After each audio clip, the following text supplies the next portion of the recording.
Well, then, the dust has settled on the defeat at Crystal Palace last night, and it really does seem like Eddie Howe is very, very unhappy with the performance. So not just the fans, but the manager himself has come out and really, for the first time since he's been at the club, asked questions of his players. We don't normally hear this from Eddie because he's normally very tactical with what he does about the players. He never throws them under the bus. He keeps everything in-house, in the dressing room, etc. But this time, I think they've made Eddie snap. So, when you see Eddie snap in a way like this, you kind of think, yeah, something's got to be said, something's got to be done within the approach to Sheffield United on Saturday. He's actually come out and questioned the players' accountability and saying that there's just not enough players taking accountability on that pitch last night for what was going wrong. Too many passengers, and it was clear that that was the case from around the second minute onwards. It's frustrating, really, because we started the game quite well. We really did. We looked like we were going to go at Palace from the word go, but then it all went to shit. I mean, big style. To the point where we had one attempt on target in the whole 90 minutes, which was a weak header from Elliot Anderson late in the second half. That's how bad it was. But I think Eddie, for the first time at the moment, is now questioning the attitude of the players and actually questioning if they want to be accountable. Get on that pitch and be accountable. Don't back into a corner. Don't hide under a shell. But be accountable for your performances. And there wasn't enough players on that pitch at Selhurst Park last night who could turn around and say, yeah, I did my very best for that team last night. And, I've come off the pitch knowing that I gave everything. Because I'm sorry, there was only 2 or 3 players did that. The rest of them, shambolic. The passing was terrible. The movement was terrible. But you've got to question. And what Eddie said as well was there was no execution.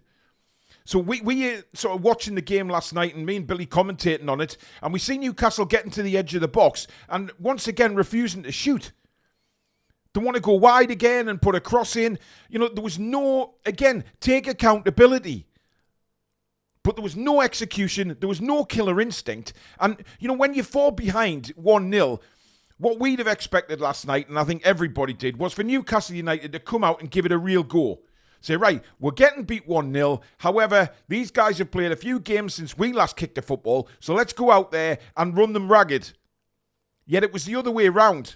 Palace were way, way more up for the game than we were. And this has obviously caused Eddie to really question things at the moment. Now, I don't think he's actually questioning them in a way that we think we are. I think he's trying to fire a rocket up their arses is what I think he's trying to do.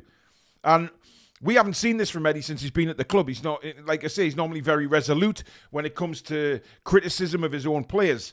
But he said mentally the team just wasn't right and just wasn't at it.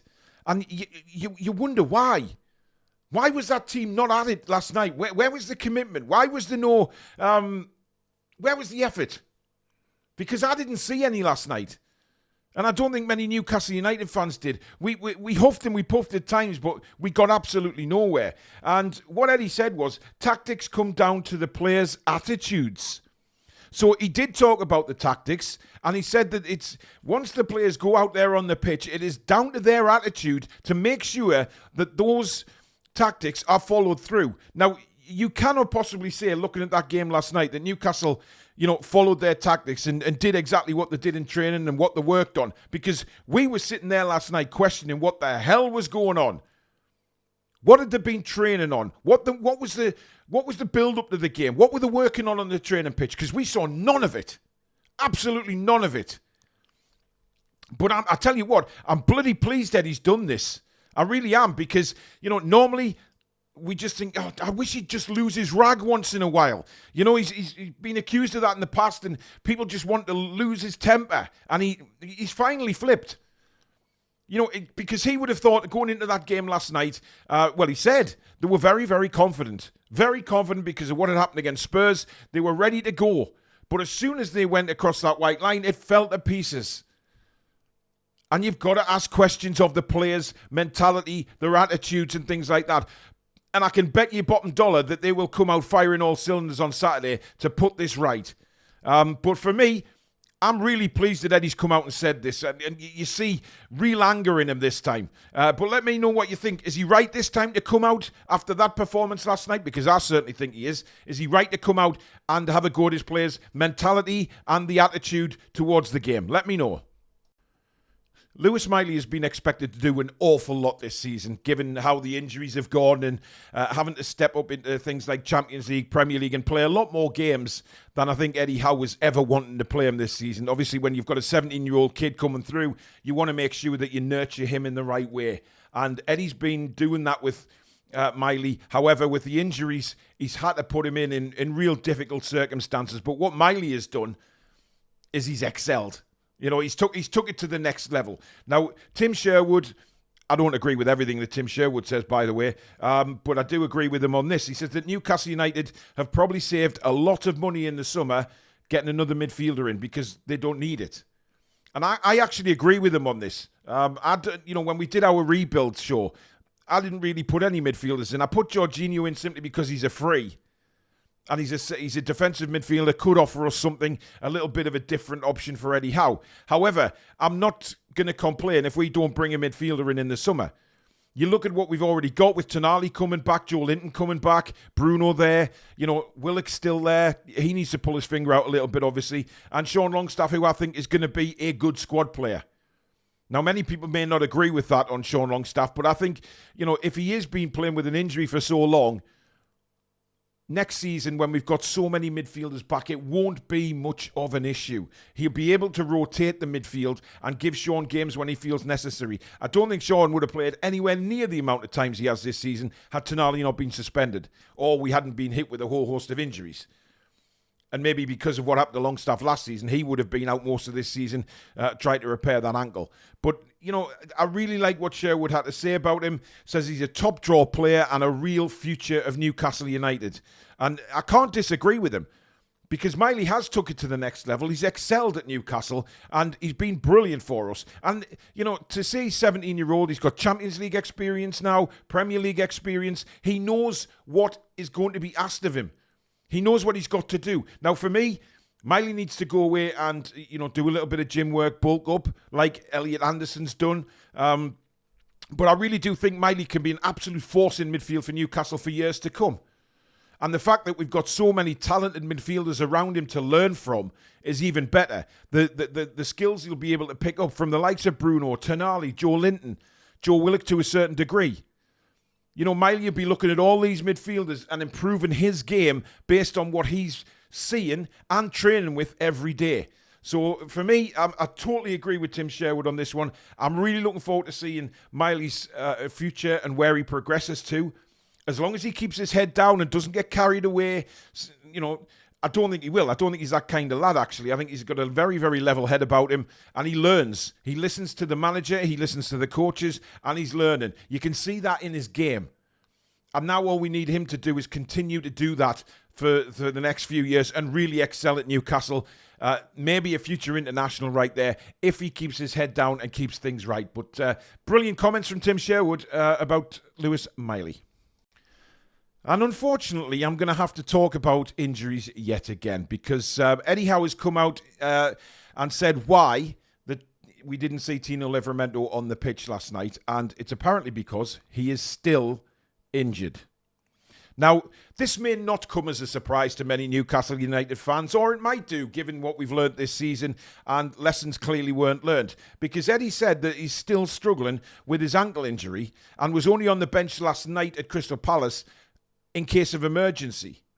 Now, I don't understand what he means by in case of emergency because we were crap last night and we needed much better players on the pitch. And Livramento, for me, is undoubtedly one of our best players. We've seen him on the pitch this season and what he can do and what he offers to Newcastle. And, to say bench is an emergency, have we learned nothing? I mean, he's still saying that he's struggling and probably won't be available for the Sheffield United game. Now, if that's the case, why did they put him on against Spurs? See, this is what I don't understand about Eddie Howe and when he comes out and says about injuries, okay? You've got the flip side of it saying, they don't want to risk him. They don't want to risk him having a further injury down the line or a niggle with this problem for months to come. Yet they played him for 15, 20 minutes against Spurs. It makes no sense because they would have known that the injury was still there against Spurs. Yet against Palace, they don't put him on because he's only there as an emergency. But they put him on against Spurs when the game was won. It doesn't make any sense. And this is, I think, what annoys certainly Newcastle fans when it comes to injuries and learning from previous mistakes, that we just don't seem to do it. And, you know, I understand. I'm perfectly behind them leaving Livramnto out to recover. But why come out with that last night, yet they give him minutes against Spurs? It doesn't make sense. Because if he's still struggling with the ankle injury, he shouldn't have been in the squad against Spurs at all. You know, we just don't seem to learn from the mistakes that have happened this season with putting players back out when they're injured. So what Eddie's saying is he's still struggling with his ankle injury. Well, that was the case last week against Spurs as well, but they put him on, and it wasn't an emergency. It just doesn't make sense. I mean, I don't know what you guys think about it, but it baffles me because 1 minute we come out with one thing, 1 minute we come out with the next, and I just don't know. I just really don't know. You look at the Trippier injury situation, supposed to be out over the international break, he's nowhere to be seen. And then when you hear comments like that saying, oh, he was only on the bench as an emergency, yet he played against Spurs when we were drubbing them, it doesn't make any sense. If he's not fit, leave him out. Don't risk him. Just leave him out until he's fully fit. Christ, please learn lessons, man. It's just getting out of control. Now, to wrap the daily news off, we do have a little bit of transfer news. Breaking this morning, reports coming from Germany that Newcastle United are possibly looking at SQL Palacios at Bayer Leverkusen. Now, this guy has been in Germany for quite some time. He's Argentinian. He's been in Germany for a good number of years. According to the reports, he actually struggled at Leverkusen for 2 years, but has had a really, really brilliant season this year. Which Leverkusen player hasn't, by the way, because obviously they've won the Bundesliga, etc.